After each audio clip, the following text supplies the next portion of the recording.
this is Sandy and I am Suburban Homesteader, Wyoming. Well, today it's a DIY project. A project that actually took me a few months to do, but it's finished now. And so I'm going to take you through the process of making Blackberry Mead. Now, mead is like a honey wine. And Jonah and I have made lots of different types of mead, just plain with just honey and water. We've made it with raspberries and different soft fruits. Probably one of the favorite ones was made with cinnamon, nutmeg, and cloves. Just spices. That was very interesting. So we're just going to go through the process, and in about, 7-8 minutes, you're going to see the whole process of how to make mead. Now, there are lots and lots of recipes on how to make mead. And nobody is right or wrong. It still makes mead. Some people heat their water up and heat the honey up. Some people add yeast. Some people just use the yeast out of the air. Some people are very strict, and it can just be the honey and the water. It's just a process. It's a fun process to learn how to do. Now, as you guys know, I'm not really a drinker, but I love making mead. I love making wine, to the benefit of my children. And you can actually, once you've mixed it up and it's gone through that bubbling time at the very beginning, when it's still in the crock, before you would put it in a carboy and airlock it, you can actually, when it gets to that point, you could just drink it right then. That would be called green mead. It's young mead. And really, through history, most of the mead that was drank was just that, young green mead. But if you decide to put it in a carboy and then rack it and then put it in bottles and store it in a cool, dry place, those flavors become much more complex. Similar to when you're making wine. The longer it sits, it can just really change the flavors. But of course, those are just choices. So I'm just going to show you the way I make mead. Now, I don't use packaged yeast. There is always yeast in the air. It's everywhere. And by a process of stirring it multiple times during the day and making that vortex, it literally pulls the yeast out of the air into the mead. It's really fascinating. It's really, that chemical process is just amazing that it can do that. So let's start. We're going to start at the very beginning when I just got my crock, and we're going to put in the water in. So let's go see. So I'm mixing my mead in the crock. And you can use a lot of different things to mix it up with. Some people just use half-gallon jars and make small quantities. So right now I have 4 quarts of water in there. Spring water, any kind of water that doesn't have chlorine in it. And so I'm going to put 1 more quart in. So there's 5 quarts in there. And to that I'm going to add an entire quart of honey. So I'm just going to pour that in there.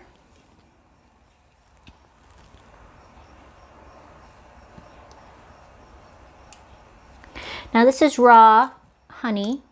It hasn't been heated. It just comes right out of the hive, out of the frames.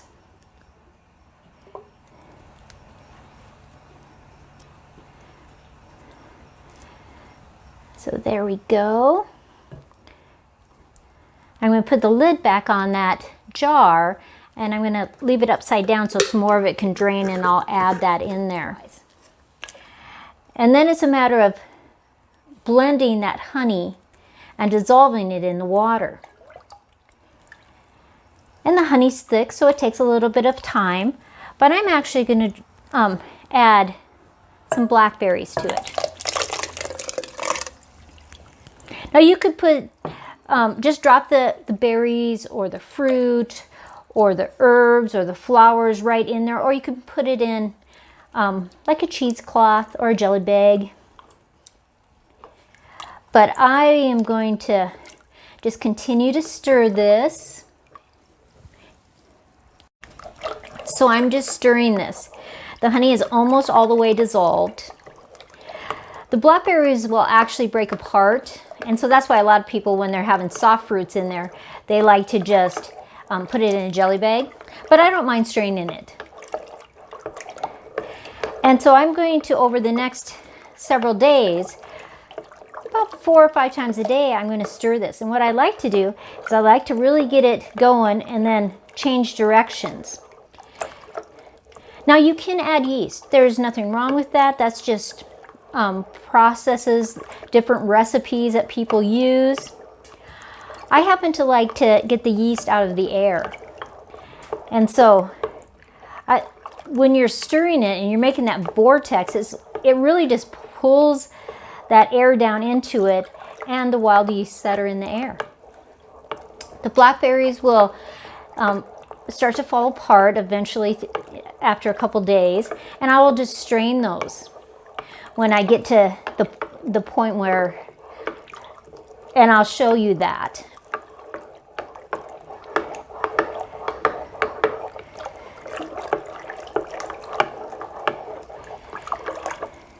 So when you feel like you've really incorporated all that honey, you can stop and put a cover over. I like it to breathe, and so I'm just putting over a dish towel.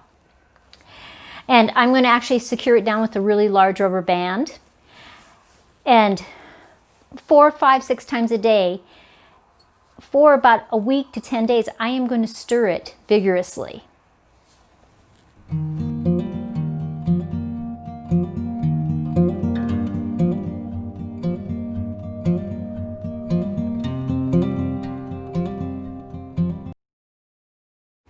So I'm straining the first strain of the blackberries, and then I'm going to strain it one more time back into the crock that I've washed all out, and I'm going to use a cheesecloth so I even get more pieces. As you can see, it's really stopped the bubbling sensation, even when I stir it. Note, at this point, I could just drink it. It would be green mead, very young mead, and that would be totally okay. It just depends on what you'd like to do. I like to age mine, so I'm going to put it in the gallon jug. If I have some left over, then we can enjoy that as just green mead.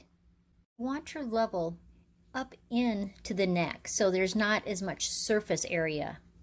And as you can see, I just poured it in, and see, you can start to see those bubbles, and you use an airlock, and there's a couple different kinds of airlocks you can use, and you want to put some water in there, and as that pressure builds up in the jar, it will actually push that carbon dioxide up into the airlock, and it will push those bubbles through, and you hear this fun noise, bloop, bloop, bloop.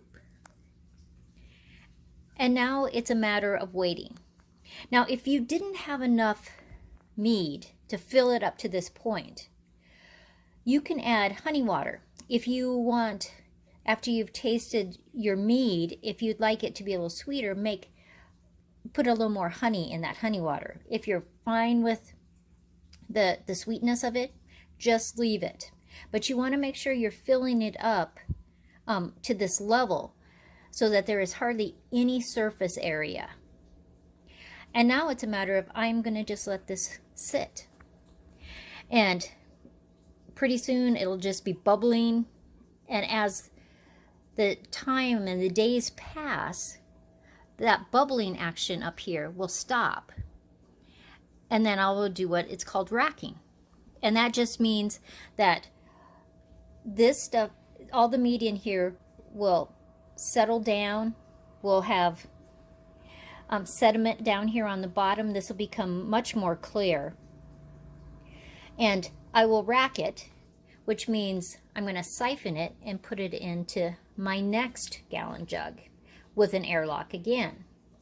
After it sits in that, I will put it in bottles. And actually, I'm going to put it in some of these brown bottles that I use for my kombucha. And it'll go, and I will just age it for a year or more. Not that you have to age it that long, but I've just found that the longer it ages, the smoother, better taste it has. But those are personal preferences. As you can see, the mead is settling down and clearing. It's clarifying. And all of that sediment will go to the bottom. And the bubbles are starting to come up. And so it's a very exciting time making mead.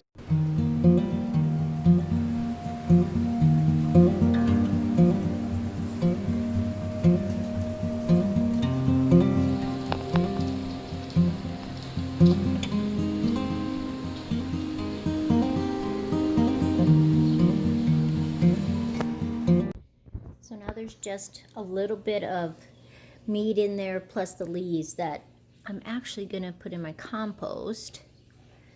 And we moved it to the other jar. And see how the jar isn't all the way full. So we are going to add a little bit of honey water so that it comes up into the neck.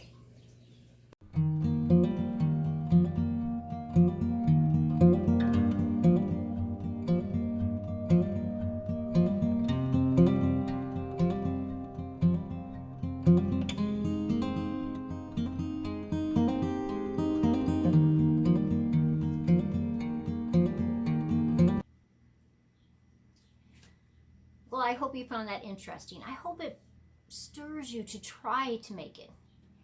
It's a good thing to know how to make. And, you know, I'm all about sustainability and being reliant and self-sufficient. It's my mantra. If you've watched very many of my videos, you know that. So I hope this is just one more step, one more thing you can do. You know, even if you're not a drinker, this could be a great thing to be able to barter with. That's my feelings. As always, like, subscribe, share with the world. And it's a 2 for Tuesday day today, because I'm doing this video and I'm doing a video when we're going to compare the garlic that I planted in the fall like regular, and then some garlic I planted in the middle of winter. And we're going to see how those plants compared. How the garlic, the sizes of them, how the cloves compared. So I hope you join us for that too.